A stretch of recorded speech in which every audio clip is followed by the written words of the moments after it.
Today I'm going to reveal to you the one thing that will keep you stuck forever if you do not address it. You'll never be able to see the results you want to see on the scale or in the mirror if you do not take care of this. So stick around to the end of this video because I'm not only going to reveal that to you, but I'm going to reveal exactly how you can break through this barrier step by step so you can finally see the results you want to see not only on the scale, but in the mirror as well. So I'm going to reveal the one thing that's keeping you stuck right now, so get ready. It's procrastination. So before you continue to procrastinate and jump off of this video, you need to listen to this because if you don't, you will continue to stay stuck. You have to have a plan to deal with your procrastination and work around it to where your procrastination then turns into motivation.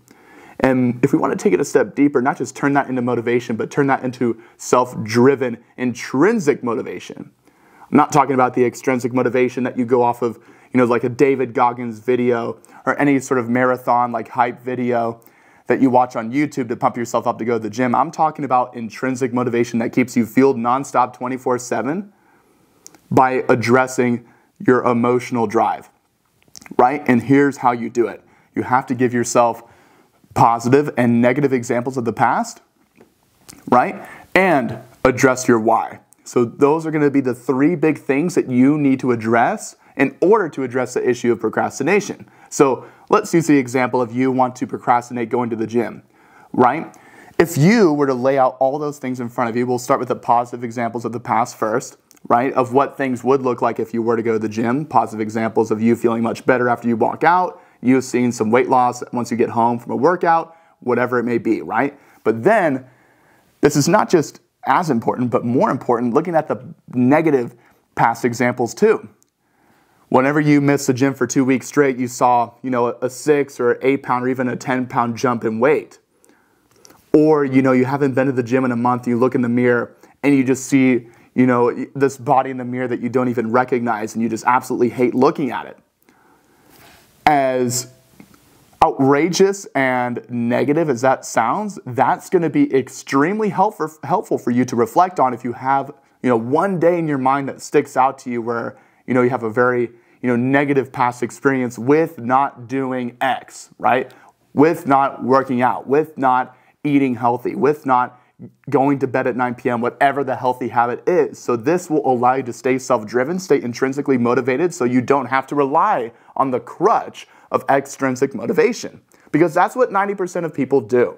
They want to get motivated so they rely on somebody else. They rely on a YouTube video. And that doesn't work because you cannot do that long term. It's not sustainable, right? You're not going to be able to do that forever. So we've gone over the positive past examples and the negative past examples, but now we go to the third, right? Most important factor to address procrastination, which is addressing your why. And your why is simply the reason why you do what you do. Why you decide to go to the gym. Why you decide to eat healthy. Why you decide to go to sleep at 9 p.m. instead of 11 p.m. This is so important.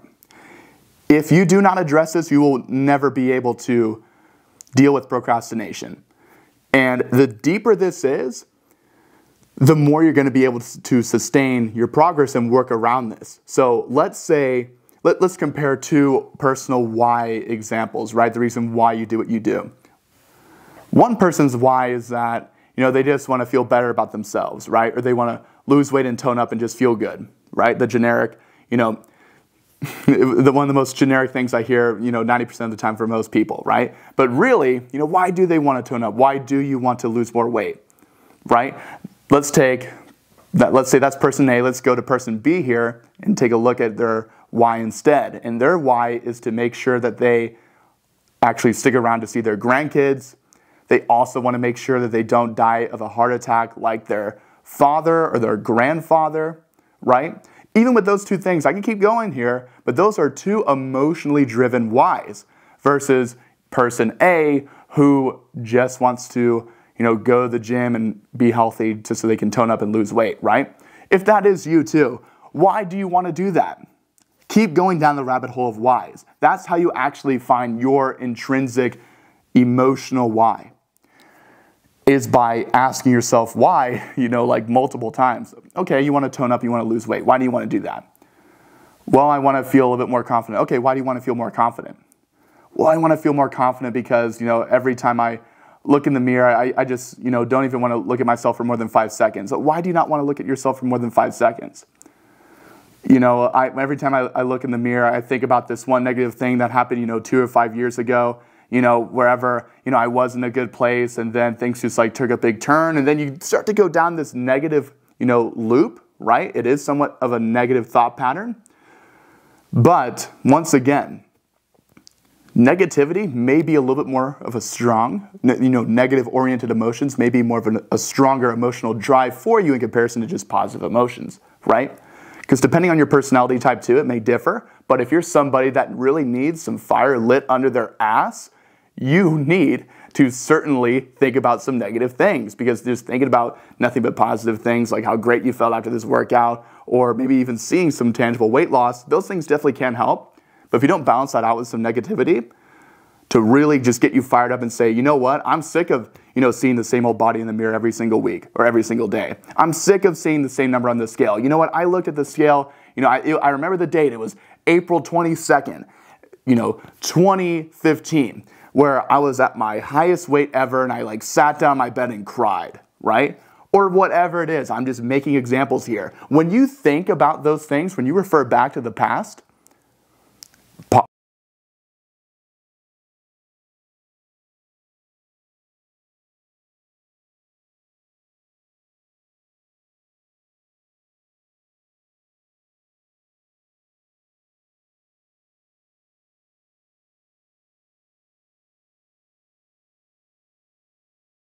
difficult for you to binge if you're tempted to binge. It's going to be very difficult for you to skip a workout. It's going to be very difficult for you to, continue to stay up until midnight, because you may go through, if this is new to you, right? You may go through 5 or 10 minutes of back and forth with yourself. You might argue with yourself a little bit, right? But you got to remember at that point in time who you're arguing with. You're arguing with yourself, and really you're arguing with the soft bitch version of yourself, and you need to shut that version of yourself down by continuing to show yourself, in your mind, show yourself from a psychological point of view that you've had positive experiences, negative experiences with this goal that you're trying to reach, and you absolutely 100% need to meet this goal because of X, Y, Z reason, and that is the why. And the deeper that is, the more intrinsically motivated you're going to be, the more self-driven you're going to be, and the more likely you'll be able to lose weight consistently each and every month and actually see the body that you want to see in the mirror every single day. Once again, 3 really big tips to make sure you stay intrinsically motivated, right? Positive and negative past examples, and identifying your why. If you do those things, you will be able to be self-driven. So, I will see y'all in the next video. Feel free to leave a like, comment, and subscribe, and follow me on Instagram at itsbobbyobrien, and message me there if you got any questions about how I can help you lose weight consistently. And other than that, I'll see you in the next video.